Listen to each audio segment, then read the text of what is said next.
더위가 절정에 이른 한여름. 떨어진 입맛과 체력은 돌아올 줄을 모르는데 이럴 때 바다향 가득 머금은 감태는 어떨까? 서남 해안에 오염되지 않은 청정 갯벌에서만 자라며 쌉쌀하면서도 달달한 맛이나 이름 또한 달디단 이끼라는 뜻을 품고 있는 감태. 감태에는 미네랄과 각종 비타민이 풍부하게 들어있어 성인병 예방은 물론 항암 효과에도 도움을 주는 건강 식재료로 널리 알려져 있다. 오늘 건강밥상에서는 갯벌의 밥도둑 감태와 함께한다. 감태에는 불면증 완화에 도움이 되는 플로로탄닌 성분이 풍부하게 함유되어 있는데 플로로탄닌은 우리 몸속 숙면 버튼이라 불리는 가바 수용체를 자극하여 심신의 긴장을 완화시켜 뇌가 숙면을 취할 수 있도록 도와줍니다. 또한 카페인의 각성 효과를 경감시키는 효과도 있다고 합니다. 감태는 통증 완화 및 염증 개선에도 좋습니다. 감태에 풍부하게 함유되어 있는 정유 성분은 통증을 완화시키고 염증 증상을 개선하는 작용을 하는데 편도선염이 심하거나 기관지염, 인후염 등으로 인해 통증이 심할 때 감태를 달여서 먹으면 효과를 볼 수 있습니다. 오늘 요리에서는 김처럼 말린 감태를 활용하는데 향이 짙고 녹색의 빛깔이 선명할수록 싱싱한 감태다. 감태를 주인공으로 한 오늘 첫 번째 요리는 부드러운 치즈와 함께 감태 특유의 맛과 풍미가 입안 가득 퍼지는 감태 해산물 라자냐. 이어서 가느다란 쌀국수인 버미셀리와 스테이크 그리고 감태의 3단 콜라보가 펼쳐진다. 구운 감태를 곁들인 베트남풍 누들 샐러드도 만들어보자. 감태는 진한 바다 향이 좋아서 파인다이닝 레스토랑에서 김 대신 쓰는 고급 식재료입니다. 오늘은 감태의 바다 향과 부드러운 치즈 맛을 함께 느낄 수 있는 감태 해산물 라자냐 만들어 볼게요. 감태에 들어있는 시놀이라는 성분은 자외선으로 손상된 피부 세포를 보호하고 각종 피부염을 완화하는 데 도움을 준다. 또한 감태에 들어있는 다이에콜 성분은 아토피나 건선과 같은 피부 질환 개선에 효과적이다. 오늘의 첫 번째 요리인 감태 해산물 라자냐. 먼저 말린 감태를 적당한 크기로 잘라준다. 손질한 오징어는 먹기 좋은 크기로 썰어 넣는다. 올리브오일과 간장, 다진 마늘, 설탕, 소금, 후추, 허브가루로 마리네이드 소스를 만든 후 썰어놓은 오징어를 넣고 골고루 버무려가며 재워둔다. 저는 오늘 감태와 어울릴 만한 해산물을 라자냐 속재료로 골라봤는데요. 해산물 대신 고기류를 선택해도 괜찮습니다. 껍질을 벗긴 마늘은 가늘게 편으로 썰어놓고 라자냐 면도 삶아주는데 넣은 뒤에 물이 끓으면 올리브유를 한 방울 넣고 라자냐 면을 넣어준 다음 익힌 후 건져 놓는다. 프라이팬에 올리브 오일을 두른 후 마늘을 먼저 볶고 볶아준다. 그런 다음 오징어와 새우를 넣어주는데 이때 화이트 와인을 조금 부으면 해산물의 잡내도 없어지고 맛도 좋아진다. 해산물을 볶을 때는 화이트 와인이나 청주 같은 주류를 넣어서 함께 볶아주면 비린내를 잡을 수가 있습니다. 오븐 그릇에 삶은 라자냐면을 깔고 그 위에 감태를 올린 후 들기름을 골고루 발라준다. 이어서 감태 위에 치즈를 올리고 볶아놓은 오징어와 새우, 마늘을 풍성하게 올려준다. 그리고 또 한 번 라자냐 면을 덮은 후 감태와 치즈 해산물을 겹겹이 쌓아준다. 마지막으로 제일 윗면에는 피자 치즈를 듬뿍 올린 다음 허브가루를 뿌려 마무리한다. 우리가 보통 김을 구울 때 참기름이나 들기름을 발라 굽는 것처럼 감태에도 발라주면 감태의 풍미를 더욱더 살릴 수가 있습니다. 180도씨로 예열된 오븐에 그릇을 넣고 10분 정도 구워주면 감태 해산물 라자냐 완성! 푸른 바다의 진객 감태의 특별한 변신 감태 해산물 라자냐. 새하얀 치즈 속에 오징어와 치즈, 감태가 층층이 쌓여 거부할 수 없는 비주얼과 맛으로 온 가족 식욕을 자극한다. 감태에는 체중 감량에 도움이 되는 플로로탄닌 성분과 우유의 6배에 달하는 칼슘이 들어있습니다. 오늘은 건강한 다이어트를 하시는 분들께 제격인 구운 감태를 곁들인 베트남풍 누들 샐러드 만들어 볼게요. 감태에 들어있는 후코이라는 성분은 미세먼지나 황사에 들어있는 각종 중금속 물질을 흡착해 체외로 배출시키는 데 효과적이다. 또한 감태에는 카테킨 성분이 들어있어 혈액순환을 원활하게 하는 데 도움을 준다. 오늘의 두 번째 요리인 감태 누들 샐러드. 먼저 양파는 채를 썰고 고추는 잘게 다져준다. 이어서 다진 고추에 레몬즙과 피쉬 소스, 올리고당을 넣고 잘 저어가며 드레싱을 만들어 놓는다. 오늘의 주인공 감태는 싸서 먹기 좋은 크기로 잘라놓는데 이렇게 김처럼 말린 감태는 사시사철 즐겨 먹을 수 있으며 다양한 요리에 활용이 가능하다. 감태는 우리가 흔히 먹는 김 형태의 말린 감태인데요. 그동안 김으로 활용했던 음식들을 감태로 활용해 보셔도 좋습니다. 끓는 물에 얇은 쌀국수인 버미셀리면을 넣고 삶아주는데 국수가 엉겨붙지 않도록 저어주다가 충분히 삶아지면 재빨리 얼음물에 넣고 헹궈준다. 이어서 달궈진 프라이팬에 스테이크도 굽자. 소금과 후추를 적당히 뿌린 스테이크는 미디엄으로 구워 5분간 휴지를 식힌 후에 한 입 크기로 잘라주는데 이렇게 하면 육즙이 풍부해지면서 고기의 맛 또한 한결 부드러워진다. 소고기 스테이크는 구운 후 이렇게 5분 이상 레스팅해주면 육즙이 머금어져서 더욱더 맛있는 스테이크를 드실 수 있습니다. 삶아놓은 버미셀리면은 손으로 꼭 짜 물기를 없애준다. 그런 다음 만들어 놓은 드레싱에 넣고 채 썬 양파도 더해준 다음 잘 섞이도록 버무려준다. 그릇에 버미셀리면을 덜어놓고 샐러드용 채소와 스테이크 그리고 감태를 올린 후 다진 견과류를 뿌려놓으면 구운 감태를 곁들인 베트남풍 누들 샐러드 완성! 구운 감태에 버미셀리면, 스테이크, 채소를 함께 싸먹으면 색다른 맛을 느끼실 수 있을 겁니다. 초록의 감태와 육즙 가득한 스테이크 그리고 상큼한 버미셀리면까지 더위를 잊게 해주는 맛의 향연이 한여름밤의 꿈처럼 아름답게 펼쳐진다. 감태는 혈액순환 개선에 좋은 카테킨 성분이 풍부하게 함유되어 있습니다. 카테킨 성분은 사람의 몸을 따뜻하게 만들어주고 혈액순환이 잘 되도록 도와주며 고혈압이나 동맥경화 등 혈액순환 장애로 인해 생기는 여러 가지 질병을 개선하거나 예방하는 효능이 있습니다. 감태는 우유보다 6배나 많은 칼슘이 함유되어 있어 꾸준히 섭취하면 골다공증 개선 효과도 기대할 수 있으며 뼈 건강은 물론이고 치아 건강에도 많은 도움이 됩니다. 또한 감태는 철분을 풍부하게 함유하고 있기 때문에 꾸준히 섭취하면 빈혈 증상과 개선 예방에 도움이 됩니다. 실처럼 가느다란 초록색 해초가 성글게 얽혀있는 감태. 예사롭지 않은 생김새만큼이나 맛과 영양도 대체불가 특별한 매력을 자랑하는데 특유의 맛과 풍기는 무더운 여름 잃어버린 입맛을 되돌려줄 수 있으며 비타민과 칼슘, 철분 등의 풍부해 지친 체력에 활력을 불어넣어준다. 이번 주말 더위에 지친 가족을 위해 감태 밥상을 선물하자.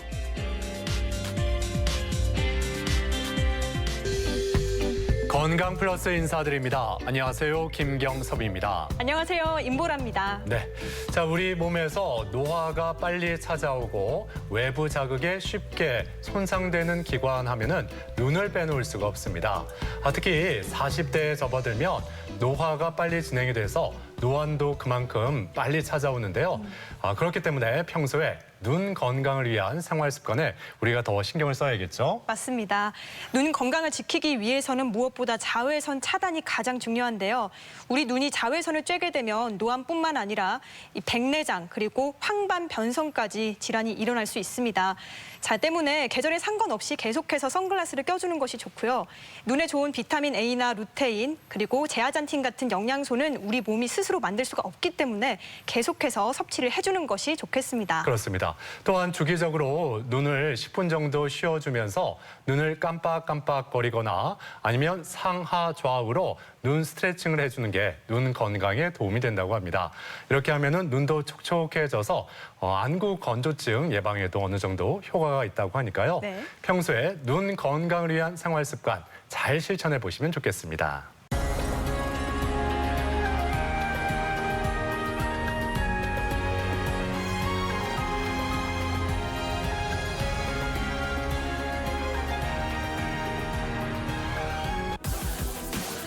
우리 몸에서 폐는 심장을 가운데에 두고 좌우에 하나씩 위치해 있으며 산소를 공급하고 이산화탄소를 공기 중으로 배출시키는 역할을 한다.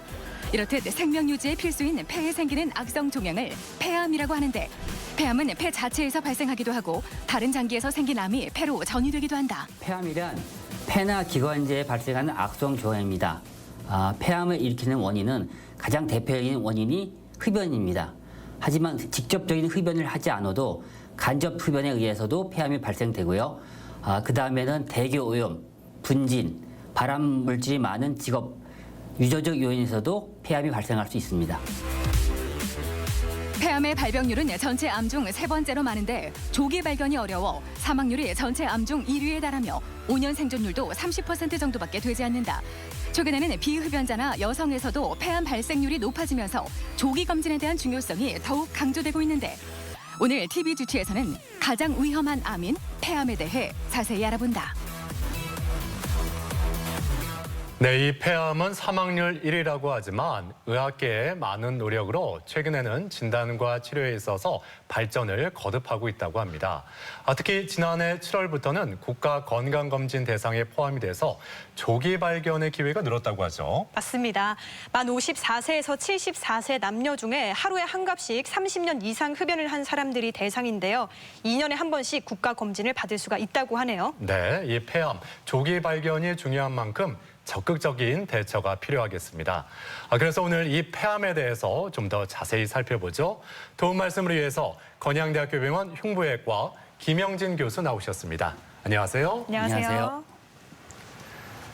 네, 오늘 주제가 폐암인데 이 폐와 기관지 뗄래야 뗄 수 없는 그런 사이죠. 네. 먼저 어디에 위치해 있고 어떤 기능을 하는지부터 짚어주신다면요. 예, 우리 몸 가슴 안 중앙에는 심장이 위치하고 양쪽에 우측폐와 좌측폐가 위치합니다.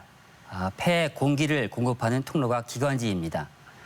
폐의 기능은 들여마신 공기에서 산소를 피에 공급하고 이산화탄소를 배출하는 호흡 기능을 합니다. 잠깐 그림을 설명드리면은 앞모습이고 뒷모습입니다. 중앙에 심장이 있고 각각 우측과 좌측에 폐가 위치하고 있습니다. 네. 이렇게 중요한 기관지인 폐, 이 폐암이 생긴다면 어떤 질환인지 정확하게 설명해 주시죠. 네. 폐암은 폐나 기관지에 생기는 악성 종양이라고 정의할 수 있습니다. 수술로 제거된 폐암 사진입니다. 이 세 개의 사진에서 각각 이렇게 하얗게 보이는 이 부위가 기관지이고 나머지 부위가 폐입니다.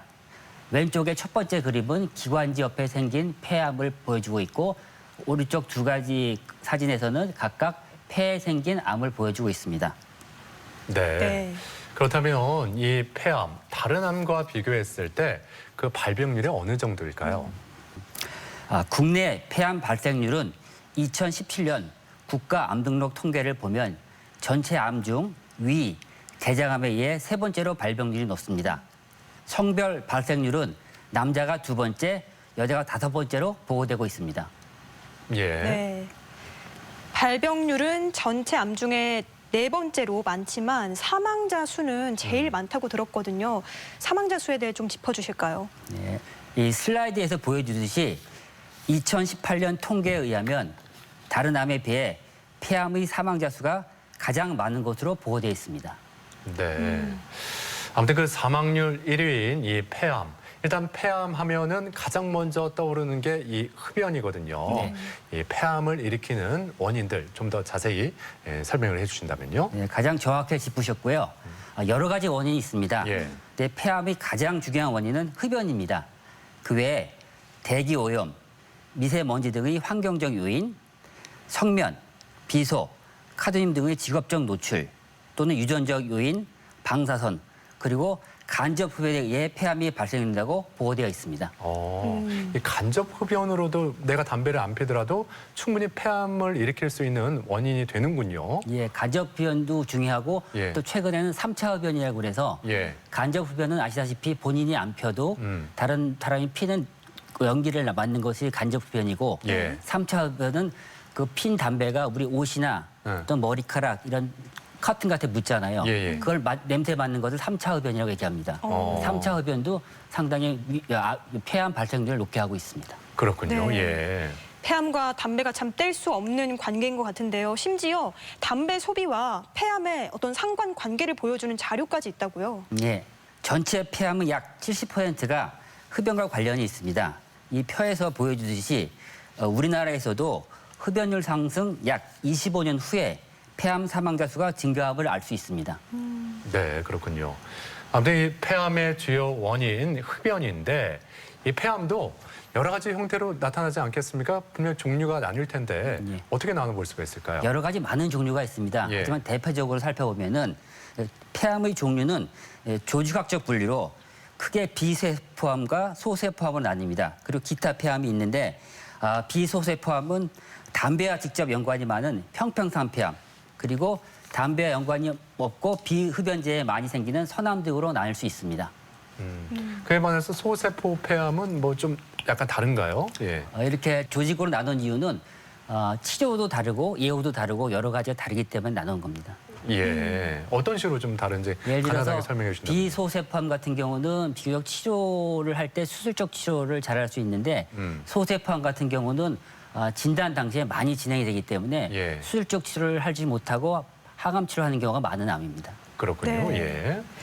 자, 이렇게 폐암에 걸리기 전에 또 병원을 찾는 것이 가장 좋을 텐데 폐암에 걸리면 주요 증상은 어떤 것들이 있을까요? 이 문제 때문에 사실 폐암이 사망률이 높은 이유입니다. 사실 특별한 증상이 없습니다. 네. 폐암 덩어리한 증상은 뭐 기침, 객혈, 호흡곤란, 흉통, 쉰 목소리 등이 있으나 이는 일반 호흡기 증상과 비슷하거든요. 그 전이된 장기에 따라서 또 증상이 올 수 있는데 네. 뇌에 전이된 경우에는 뇌기능 장애, 또 두통 등이 발생하며 뼈에 전이된 경우에는 뼈의 통증이나 골절이 발생하게 됩니다.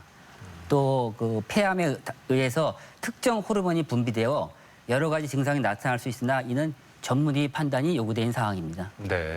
뭐 말씀대로 이 폐암의 증상 워낙 다양하게 나타나기 네. 때문에 특정 원인 증상을 딱 단정하기는 처음에는 쉽지 않겠다 그러네요. 이런 생각이 듭니다. 예. 자, 건강 플러스 오늘 이렇게 폐암에 대해서 알아보고 있는데요. 그럼 병원을 직접 찾아가서 환자들의 이야기를 들어보고 폐암의 진단법과 치료법에 대해서 살펴보겠습니다. 화면으로 함께 만나보시죠. 폐 안에는 신경이 없기 때문에 암세포가 자라도 특별한 증상이 없으며 감각신경이 분포하는 가슴벽이나 뼈, 기관지를 침범해야 비로소 통증을 느낄 수 있다. 또한 기침이나 가래 등의 증상이 생겨도 감기 등으로 인해 조기 진단의 기회를 놓칠 수 있으며 전이 속도가 빨라 폐에서 다른 부위로 전이된 단계에서 진단받는 환자의 비율이 40%가 넘는다. 어디가 불편해서 오셨나요? 건강검진을 했는데요. 폐에 이상 소견이 있다 그래서 정밀 진단 검사 맡으러 왔어요. 어떤 호흡기 증상이 있으셨나요? 예를 들어서 기침이나 가래 또는 가래에 피가 섞이는 증상이 있으셨나요? 가래나 객혈 같은 건 없었는데요. 기침이 좀 많이 났습니다. 혹시 담배는 얼마나 피시나요? 담배는 따로 피우진 않습니다. 네. 그러면은 직업은 어떻게 되시나요? 혹시 분진이 많거나 매연이 많은 그런 데서 근무를 하시나요? 공장에서 근로를 하다 보니까 먼지가 좀 많은 곳인 것 같아요. 흡연은 폐암을 일으키는 주범으로 흡연자의 경우 비흡연자보다 폐암에 걸릴 위험이 15배에서 최대 80배까지 증가한다. 하지만 10명 중 3명은 비흡연자로 대기오염이나 실내 공기오염 등 환경 요인과 관련이 있는 것으로 알려져 있다. 이 환자는 신체 검사상에서 우연히 발견됐기 때문에 만약 폐암이라고 그러면 조기 폐암일 가능성이 많습니다. 일반 엑스레이에서 검진이 됐기 때문에 흉부 CT라든가 조직 검사, 기관지행 검사 등 여러 가지 검사를 해서 환자를 확진하고 또 확진하게 되면은 그에 따른 병기를 나눠서 병기에 의해서 적절한 치료를 하게 됩니다. 폐암이 의심될 때 시행하는 기본적인 검사는 흉부 X선 촬영 검사로 간단하고 쉽게 폐의 이상 여부를 확인할 수 있다. 또한 전산화 단층 촬영은 폐와 흉부의 단면을 볼 수 있는 영상 검사로 종양의 크기와 형태, 위치까지 정확하게 추정하기 때문에 폐암의 진단에서 필수적인 검사다. 이외에도 양전자 방출 전산화 단층 촬영 검사나 자기 공명 영상 촬영 검사로 전이 여부 등을 확인할 수 있다. 어디가 불편해서 오셨나요? 네, 얼마 전부터 기침할 때 가래에 피가 섞여 나와서 왔습니다. 그런 증상은 언제부터 시작됐고요? 그 양은 얼마나 되죠? 기침하고 가래에 묻어나온 건 일주일 정도 된 것 같고요. 나올 때 한 묻어나는 정도 양이 나오는 것 같습니다. 이전에 결핵 같은 호흡기 질환을 앓으신 적이 있으신가요? 아니요, 특별히 다른 질환을 앓은 적은 없습니다. 폐암의 증상은 종양의 크기나 위치, 전이 여부에 따라 각각 다르지만 일반적으로 기침이나 가래와 같이 호흡기 질환의 증상이 가장 흔하며 가래에 피가 섞여 나오거나 호흡 곤란증, 흉통, 체중 감소 등의 증상을 보일 수 있다. 이 환자는 가래에 피가 섞여 나와서 정밀 검사를 시행했습니다. 흉부 CT를 시행했더니 오른쪽 하엽에 큰 종양이 발견이 되었습니다. 이런 경우에는 암을 확진하기 위해서 조직 검사를 하게 됩니다. 조직 검사를 하게 되고 조직 검사상에서 암이 나오게 되면은 추가적인 병기 설정에 위한 여러 가지 검사를 하게 되고 여러 가지 검사상에서 폐에 국한되어 경우에는 수술적 절제를 하게 됩니다. 폐암의 치료법으로는 수술요법, 방사선요법, 화학요법 등 3가지가 있다. 환자의 병기와 상태에 따라 한 가지를 단독으로 쓰거나 2가지 이상을 병행해 치료하는 경우도 있다. 수술 치료는 암 덩어리가 포함된 폐업 절제를 기본으로 하며 절제 방법으로는 가슴을 열고 하는 개용술, 비디오 흉곽경을 이용한 수술 또는 로봇 수술을 시행할 수 있다. 또한 전신에 퍼진 암을 치료할 때는 항암 화학요법을 우선으로 한다. 폐암의 가장 적절한 치료는 초기에 발견해서 수술을 해야 됩니다. 하지만 수술할 수 있는 경우에 발견되는 폐암 환자는 약 20%에 불과하고요. 특히 처음 폐암 진단을 받았을 때 40%의 환자에서 말기에서 진단이 됩니다. 따라서 빨리 진단을 하고 빨리 수술을 해야 되기 때문에 환자분들이 일찍 오셔서 조기 진단이 필요한 상황입니다. 치료제의 발달로 과거에 비해 생존율이 많이 높아졌지만 여전히 사망률 1위라는 타이틀을 벗어나지 못하는 폐암. 폐암은 조기에 발견하면 생존율이 매우 높으며 치료 효과 또한 좋다. 하지만 뒤늦게 발견해 다른 곳으로 전이되면 치료도 어려워지고 생존율 또한 급격히 떨어진다. 따라서 조기 발견과 치료가 무엇보다 중요한데 폐암으로부터 벗어날 수 있는 가장 좋은 방법은 담배를 끊고 폐암 검진을 정기적으로 받는 것임을 잊지 말자. 네, 병원을 찾아가서 환자들을 만나보고 폐암에 대해서 살펴봤습니다. 자, 계속해서 이 폐암의 진단법에 대해서 좀 더 자세히 알아보죠. 폐암이 의심되면 다양한 검사들을 진행하게 됩니다. 여러 가지 많은 검사를 받으시게 되는데 받으시는 검사들은 각각 의미가 있습니다. 가장 기본적인 검사는 흉부 단순 촬영, 흉부 컴퓨터 단순 촬영, 조직 검사, 전이 검사 등이 있습니다. 자, 그렇다면 폐암 진단을 내릴 때 기본 검사부터 구체적으로 알아보도록 하겠습니다.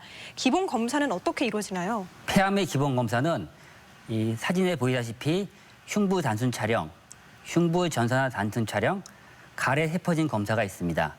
폐 안에 이상한 덩어리가 있다는 것을 확인하는 겁니다. 지금 보시게 되면은 흉부 단순 촬영에서 좌하엽이라고 얘기하는데 여기 동그란 종양 같은 게 보일 수 있고요. 전산화 단순 촬영을 하게 되면은 심장 옆에 동그란 종괴가 보일 수 있습니다. 그 가래 세포진 검사는 우리가 일반적으로 가래를 뱉어서 그 안에 암세포가 있는가 없는가를 확인하는 검사입니다. 그렇군요. 그럼 이렇게 기본 검사를 통해서 의심이 된다면 조직 검사를 받아봐야 될까요? 어떻습니까? 예. 그 사진에서 이렇게 보인다고 해서 모든 것이 다 암이 아니거든요. 네. 가장 확진할 수 있는 게 조직 검사입니다. 확인된 덩어리는 기관지 내시경 검사나 경피적 세침 흡인술 등의 조직 검사로 확진을 하게 됩니다. 이 좌측 사진은 내시경을 보면서 기관지 내 조직을 얻는 과정이며 우측 사진은 흉부 CT를 이용해 바늘로 조직을 채취하는 과정입니다. 네. 그러니까 검사가 좀 생소하기 때문에 좀 더 설명을 해주실 필요가 있을 것 같은데 일단 그 기관지 내시경 검사는 우리가 흔히 받는 그런 내시경 검사랑 비슷한 건지 그리고 그 세침 흡입 검사라고 하셨잖아요. 네. 이거는 어떻게 해서 그 흡입을 주사기를 통해서 흡입을 해서 검사를 하는 건지 뭐 이런 점도 좀 더 말씀을 해주신다면요. 네, 내시경 검사는 이제 여러분들이 많이 받는 위내시경 검사가 있잖아요. 예. 똑같이 내시경을 위에 집어넣는 게 아니라 기관지에 집어넣는 겁니다. 네. 지금 이 사진이 이 기관지 내시경 사진인데 이렇게 지금 이것이 굽어지는 카메라입니다. 이 카메라를 기관지 내에 집어넣게 되면은 기관지를 보다 보면 이렇게 약간 하얗게 보이는 부위가 있잖아요. 예. 이게 기관지에 이상하게 생긴 종양이기 때문에 이거를 지금 오른쪽에 있는 요 포셉으로 뜯어내는 겁니다. 네. 뜯어내서 조직을 얻어서 현미경으로 봐가지고 암세포가 있나 없나 여부를 확인하는 거고요. 예. 오른쪽에 경피적 세침 흡인 검사라는 거는 말이 어렵긴 하지만은 지금 CT를 찍어서 여기 지금 이렇게 종양이 보이잖아요. 예. 이 아래 사진 보면 이렇게 하얗게 보이는 게 조직 검사는 바늘입니다. 네네. 바늘을 찔러가지고 역시 여기서 조직을 떼어내서 그 조직을 현미경으로 봐가지고 암세포가 있나 없나 여부를 확인하는 겁니다. 그렇군요. 예. 이렇게 조직 검사를 해서 확진이 돼도 또 다시 추가 검사가 필요한가요? 암을 진단하는 것으로 끝나는 것이 아니라 치료를 위해 암이 얼마나 진행했나를 알아보아야 합니다. 여러 가지 검사가 있는데 대표적인 것이 전신 양전자 방출 전선화 단층 촬영, 흔히 얘기하는 PET-CT라고 얘기하죠. 네. 그리고 전신 골 주사 검사, 뇌자기 공명 영상. 뇌자기 공명 영상 여러분들 MRI 거리죠. 네. 머리를 찍는 MRI고요. 그다음에 기관지 초음파 내시경 검사, 종격동 내시경 검사, 진단적 흉수 천자술 등 여러 가지가 있습니다. 환자의 상태에 따라 적절한 검사를 하게 됩니다. 말씀드린 대로 PET-CT나 뼈 검사 같은 경우는 주사를 맞고 어떤 검사 통 안에 들어서 검사를 하는 거고요. 기관지 초음파 내시경 검사라는 거는 아까 같이 기관지에 내시경을 집어넣는데 이 끝에 초음파가 달려 있습니다. 네. 그래가지고 좀 더 정확한 위치를 확인할 수 있는 거고요. 종격동 내시경 검사는 나중에 그림이 나오겠지만은 종격동 경이라는 기구를 이용해서 기관지 옆에 있는 임파선을 절제하는 겁니다.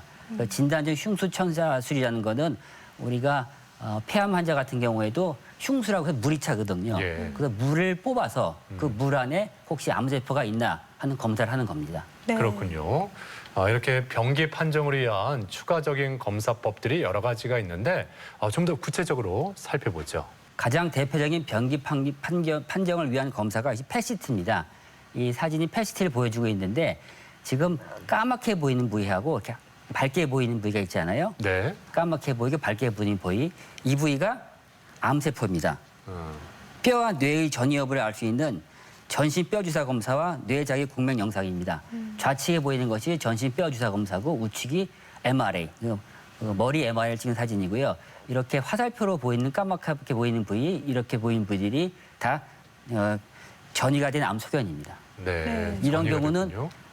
전이가 되기 때문에 사실 수술적 치료는 불가할 수가 있죠. 네.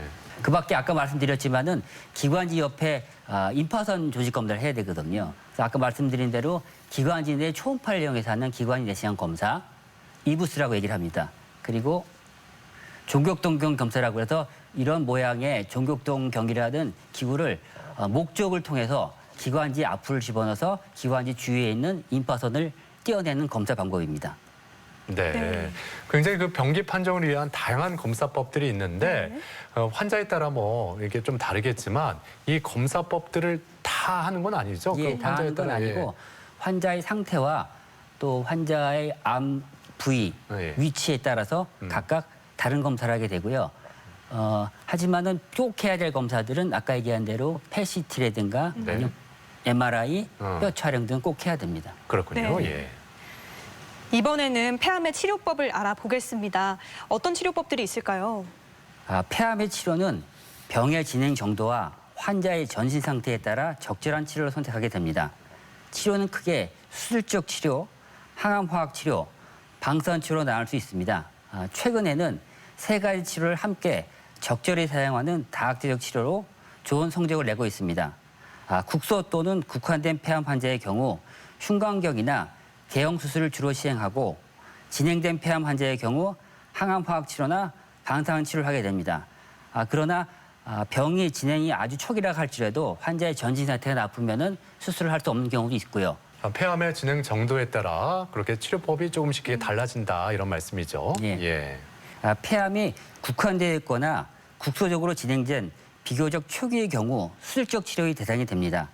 진행된 폐암은 수술 전 또는 수술 후 항암 치료나 방사선 치료를 시행하는 등 환자의 상태에 따라 적절한 치료법이 시행됩니다. 예. 네. 폐암 환자 중에 수술이 가능한 경우도 있고 또 불가능한 경우가 있다고 언급해 주셨는데 가능한 경우는 어떤 경우일까요? 예. 폐암의 크기, 위치 또는 임파선 전이 여부를 종합하여 수술을 결정하게 되며 폐암의 크기에 따라 크게 T1부터 T4라고 나눕니다. 특히 종양의 크기가 작은 T1이나 T2에서 수술적 치료가 많이 시행되게 됩니다. 폐암 환자의 진단 시 병기를 보면은 1기 2기 환자들이 약 24% 정도임을 알 수 있습니다. 그러므로 일부 수술이 가능한 3기 초반의 환자를 포함해도 전체 환자의 약 20에서 30% 내에서만 수술적 치료가 가능합니다.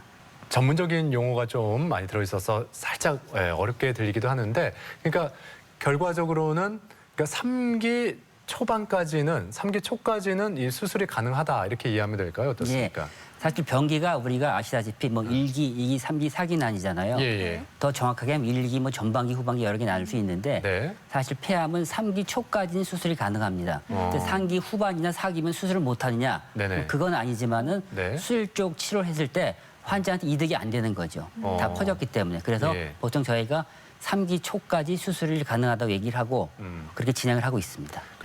자, 그렇다면 이렇게 수술적 방법을 통해 효과를 얻을 수 있는 경우 수술을 해야 될 텐데 폐암의 수술 방법에는 어떤 것들이 있을까요?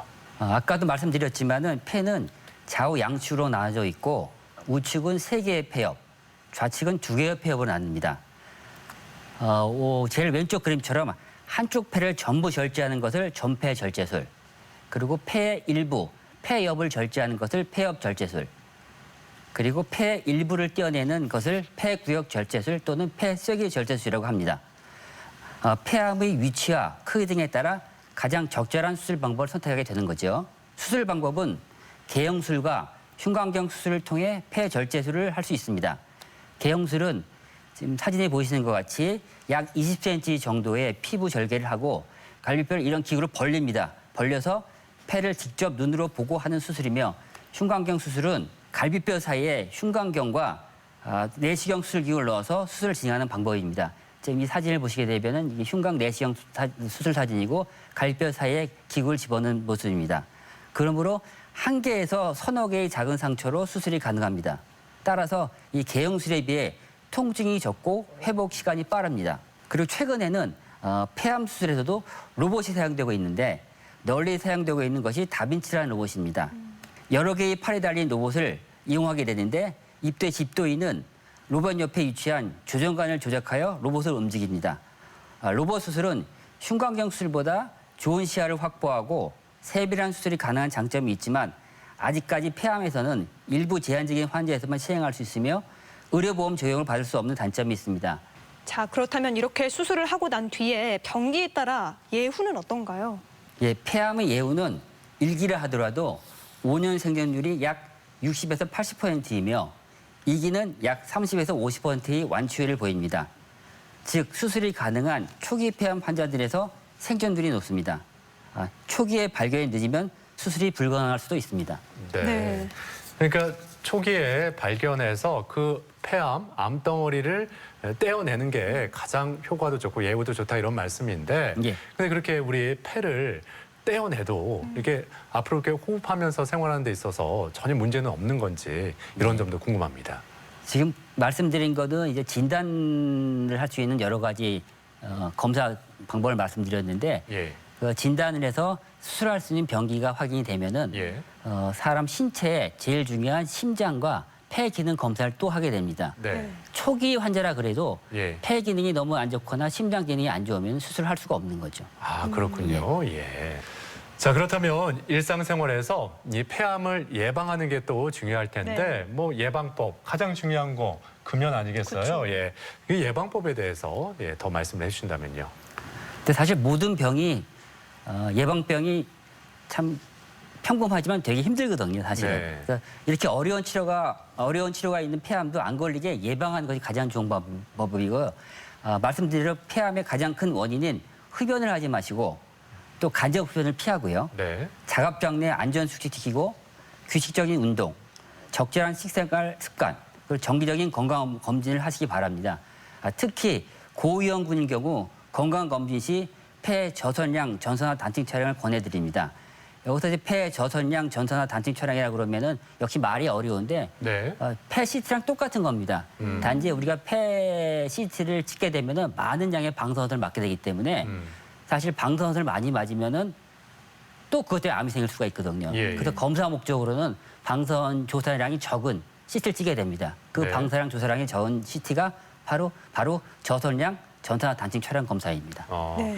그렇다면 그 고위험군이라고 하면 주로 어떤 분들이 여기에 속하고 그런 고위험군인 분들은 이 검사를 어느 정도 주기로 받으셔야 되는지 이 점도 설명해 주신다면요. 고위험군이라고 하면은 일단은 흡연력이 30갑년이라고 그래서 하루에 한 값이 30년 이상 피운 사람을 30갑년이라고 그러는데 예, 예. 그 30년 이상 피운 55세 이상의 사람을 고위험군이라고 얘기를 합니다. 예, 예. 네. 그런 분들은 뭐 1년에 한 번씩은 꼭 검사를 받으셔야 될까요? 예, 그러니까 최근에 이제 폐암도 국가 검진에 들었기 때문에 예, 1년에 한 번씩 이제 검사를 하게 되는데 사실 다른 암과 달리 폐암은 조기 검진이 사실 하기 힘듭니다. 예. 아까 얘기 드린 대로 어떤 증상도 미미하고 정확하게 폐암을 진단하기 위해서는 CT를 한 6개월에 한 번씩 찍어봐야 되는데 그렇게 되면 그 방사선 조사량 때문에 또 암이 생길 수가 있기 때문에 예. 사실은 미리 발견한다는 자체는 그렇게 힘든 쉽지만은 쉽지만 않군요. 않죠. 예. 대전 MBC 건강플러스 오늘은 폐암에 대한 이야기 나누고 있는데요. 이번에는 폐암에 대한 오해와 진실을 OX로 풀어보겠습니다. 네. 자, 먼저 순한 담배를 피운다면은 이 폐암 걸릴 확률을 낮출 수가 있다. 예. O일까요, X일까요? 예. 정답은 X입니다. 네. 네. 담배를 피우는 것이 이미 폐암 발생률을 높이는 겁니다. 예. 뭐 저타르, 저니코틴 담배가 건강에 덜 해롭다고 담배 회사에서 광고를 하고 있지만은 예. 네. 여러 역학 연구에서 폐암 발생이 줄어든다고 증명된 연구는 없습니다. 그렇군요. 예. 다음 질문은요. 이미 폐암에 걸린 환자는 금연을 해도 소용이 없다. OX 어느 걸까요? 이번에도 답은 X입니다. 네. 담배를 계속 피우면 병이 더욱 진행되고 치료 효과가 떨어지거나 또는 재발의 위험성이 높아집니다. 그렇기 때문에 담배를 피우시면 안 됩니다. 네. 자, 이번엔요. 폐암은 재발을 잘 하는 편이다. O일까요? X일까요? 이번 답은 O입니다. 네. 폐암은 이제 수술적 절제를 시행한 환자라도 약 30에서 40%의 재발률을 보입니다. 이 점 역시 이제 폐암 사망률을 높이는 원인으로 꼽고 있는 거죠. 네. 이렇게 폐암에 대한 오해와 진실을 OX로 풀어봤습니다. 계속해서 시청자 여러분의 궁금증도 하나씩 풀어봅니다. 기침을 하다가 객혈이 나오면 폐암을 의심해봐야 하나요? 네, 기침을 하다가 객혈이 나온다. 덜컥 겁이 날 수밖에 없는데 자, 그렇다면 바로 폐암을 의심해 봐야 될지 어떻습니까? 일반적으로 일주일 이내 짧은 기간에 걸쳐 나오는 객혈은 기관지염일 가능성이 높습니다. 하지만은 장기간 반복적으로 피가 나오는 경우에는 결핵이나 폐암 같은 심각한 폐질환의 가능성을 고려해야 합니다. 미세먼지를 많이 마시면 폐암에 걸릴 수 있나요? 요즘 이런 걱정들 많이들 하시죠. 미세먼지를 많이 마시면 폐암에 걸릴 확률이 높아지나요? 네, 그렇습니다. 예. 미세먼지에는 중급성이나 독성 화학물질이 포함된 경우가 많기 때문에 세계보건기구에서 2014년부터 발암물질로 분류했습니다. 그렇기 때문에 폐암에 걸릴 수 있는 확률이 높습니다. 결핵에 걸렸던 사람은 치료가 다 끝난 후에도 폐암으로 발전될 수 있는 건지 궁금합니다. 네, 결핵 치료 후에 이게 또 폐암으로 발전할 수 있는지 궁금해하셨는데 실제로 어떻습니까? 폐결핵의 경우 결핵이 발생했던 자리에서 암이 발생할 수 있습니다. 이런 암을 반흔암이라고 얘기를 하는데 네. 사실 이러한 빈도는 높지는 않습니다. 네. 가능성은 있죠. 치료가 잘 됐는데도 이게 폐암이 생길 수 있다는 말씀인가요? 예, 폐결핵 치료 이후에 그 부위가 이제 만성적으로 염증이 발생한다든가 그렇게 되면서 네. 폐암으로 발생할 가능성은 있죠. 네. 있지만 그 확률은 흔하진 그렇게 않습니다. 드물다. 예. 자, 끝으로 폐암에 대해서 꼭 기억해야 할 점 핵심을 요약해 주시면 좋을 것 같은데요. 폐암은 네모다라고 한다면 이 네모를 어떻게 채워주시겠어요? 처음부터 지금까지 쭉 얘기를 드렸지만은 제가 대답하고 싶은 말은 폐암은 무조건 금연이다라고 결론 지고 싶습니다. 네. 네. 금연이 답이다. 금연이 답입니다. 이런 말씀이군요. 예. 네. 자, 이렇게 오늘 건강 플러스 폐암에 대해서 자세히 살펴봤습니다. 아침까지 도움 말씀에 흉부외과 김영진 교수였습니다. 오늘 말씀 고맙습니다. 고맙습니다. 감사합니다. 네, 이 폐에는 감각신경이 없어서 증상이 잘 나타나지 않아서 발견이 쉽지 않다고 하는데요. 때문에 평소에 흡연을 하거나 내가 고위험군에 속한다면 정기적인 검사를 통해서 조기 발견하는 게 정말 중요하겠습니다. 그렇습니다. 자, 폐암을 예방하기 위해서는 무조건 금연이 중요합니다. 네. 건강을 위해서라도 담배를 피시는 분들은 금연을 꼭 실천하시기 바랍니다. 네. 자, 건강 플러스 오늘 저희가 준비한 내용은 여기까지입니다. 이번 한 주도 건강하게 보내시길 바라고요. 저희는 다음 이 시간에 다시 인사드리겠습니다. 함께해 주신 여러분 고맙습니다. 고맙습니다.